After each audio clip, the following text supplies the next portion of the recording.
बच्चों, कैसे हैं आप सब? मुझे आशा है आप सभी लोग स्वस्थ और प्रसन्न होंगे। आज हम हमारा पाठ ओ और ओ की मात्रा वाले शब्दों को पढ़ेंगे और समझेंगे।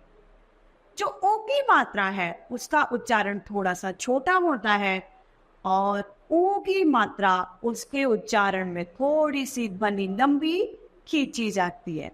जैसे क पर हमने ओ की मात्रा लगाई तो बन गया को, और क पे हमने ऊ की मात्रा लगाई, जो बड़े ऊ की मात्रा है उसको जैसे ही हमने उसको लगाया तो प्रयोग के साथ हमारा अक्षर का जो उच्चारण है उसमें भिन्नता आ जाएगी। भिन्नता क्या आएगी? को।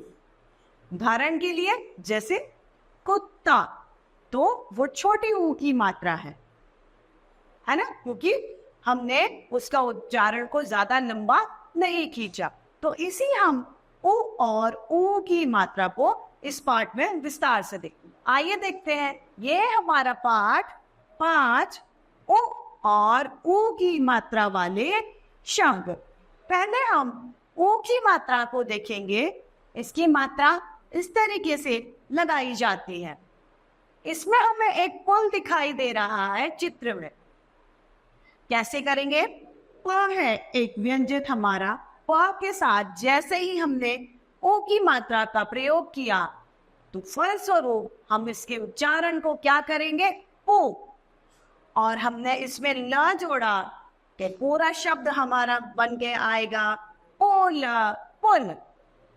अगला हमें एक मुरली दिखाई दे रही है। अब मुरली पे माँ के साथ हमने ओ की मात्रा लगा दी तो उच्चारण क्या हो जाएगा? मो। और र और ल में हमने ई की मात्रा मोरली, मुरली। अगला एक सुराही है चित्र में, स के साथ में ओ की मात्रा, तो क्या उच्चारण होगा? सो। रा ही, फलस्वरूप हमारा शब्द बन के आया सुराही, सुराही। तो इन तीनों ही शब्दों में जो भी ओ की मात्रा का हमने, छोटे ऊ की मात्रा जिसे हम कह सकते हैं, जिसका प्रयोग हमने किया है, उसमें किसी भी उच्चारण को हमने लंबा नहीं खींच के छोटा उच्चारण किया है। जैसे पुल, पुल, मुरली, मुरली, सुराही, सुराही। तो ये सभी जो उदाहरण है छोटी ई की मात्रा के उदाहरण। ये सभी जो उदाहरण है ये छोटे ऊ की मात्रा के उदाहरण हैं। आइए इन उदाहरणों में से कुछ और उदाहरण को देखते हैं।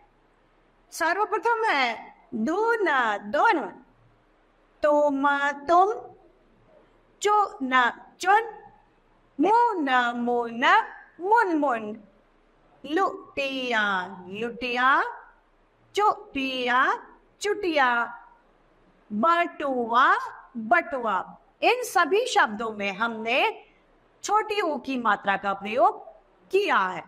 आइए कुछ वाक्यों को और पढ़ते हैं हम।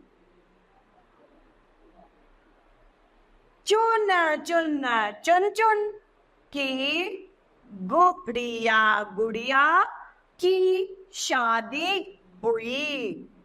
चुन चुन की गुड़िया की शादी हुई। उसकी सखी बुलबुल भी आई। उसकी सखी बुलबुल भी आई। गुड़िया की चुनरी, चुनरी गुलाबी थी। गुड़िया की चुनरी गुलाबी थी। उसका कुर्ता भी जामुनी, जामुनी था। उसका कुर्ता भी जामुनी था। चुन, चुन, चुन, चुन बहुत, बहुत खुश, खुश हुई। चुन चुन बहुत खुश हुई। इन सभी वाक्यों में हमने ओ की मात्रा का प्रयोग को पढ़ा। आइए आगे देखते हैं। अब आता है ऊ की मात्रा वाले शब्द। जिनका उच्चारण थोड़ा सा लंबा होता है और ओ की मात्रा इस तरीके से लगाई जाती है। आइए इसके प्रयोग को देखते हैं। एक वर्ण हमारे पास है स। जैसे ही हमने ओ की मात्रा का प्रयोग किया तो फलस्वरूप उच्चारण क्या करेंगे? सु, क्योंकि उस पर हमने ओ की मात्रा लगा दी। ओ की मात्रा के साथ में उच्चारण में भिन्नता हो गई और बन गया सु। सूरज, सूरज। अब फलस्वरूप हमारा शब्द निकल के आया है सूरज, जिसके उच्चारण में हमने थोड़ा सा लंबा खींचा है। उससे पहले अभी हमने ओ की मात्रा पढ़ी तो उसमें हमने उच्चारण छोटा किया, जैसे पुल, पुल, पुल। अब हम पढ़ रहे हैं बड़े ओ की मात्रा, जिसमें हम देख रहे हैं सूरज को, सूरज।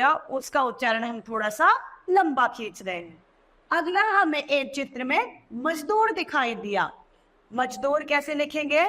माँ में हमने ज को जोड़ा और ज में हमने द को, लेकिन द के साथ हमने ऊ की मात्रा का प्रयोग किया है। तो फलस्वरूप क्या बोलेंगे? दू। क्या बन गया? मजदूर। शब्द बन के आ गया मजदूर, मजदूर। अगले चित्र में हमें एक कबूतर दिखाई दे रहा है। कबूतर को कैसे लिखेंगे? कब, कब। अब हम जैसे ही उसमें ओ की मात्रा लगाएंगे, ब के साथ प्रयोग कर देंगे ओ की मात्रा का, तो क्या उच्चारण करेंगे हम? वो। तो कैसे कहेंगे? कबूतर, कबूतर। इसी तरीके से हम कुछ और उदाहरणों को देखते हैं। वो इस तरीके से है, धूप, धूप। सूखा, खजूर। झूला, बूढ़ा, भूखा और तूफान, तूफान। ये सभी बड़ी ऊ की मात्रा के उदाहरणों में शामिल होते हैं। आइए अब इन वाक्यों को पढ़ते हैं हम। इसमें ये बता रहा है, शालू झूला झूल रही है। शालू झूला झूल रही है। तभी उसकी बूढ़ी नानी आई। शालू, चीनू तथा रीनू भागी भागी आए। रूबी भागकर तरबूज, खजूर व कचालू लाई। चूहा तथा भालू की कहानी सुनी, खूब मजा आया। इन सभी शब्दों में हमने बड़े ऊ की मात्रा का प्रयोग किया है। बड़े ऊ की मात्रा के प्रयोग की वजह से हमने इनके उच्चारण को थोड़ा सा लंबा खींचा है। तो इस तरीके से हमारा पाठ बच्चों ऊ और ऊ की मात्रा वाले शब्द समाप्त होता है। मुझे आशा है आप सभी को ये पाठ भली भांति रूप से समझ में आया होगा। तो आज के लिए इतना ही, फिर मिलते हैं। धन्यवाद।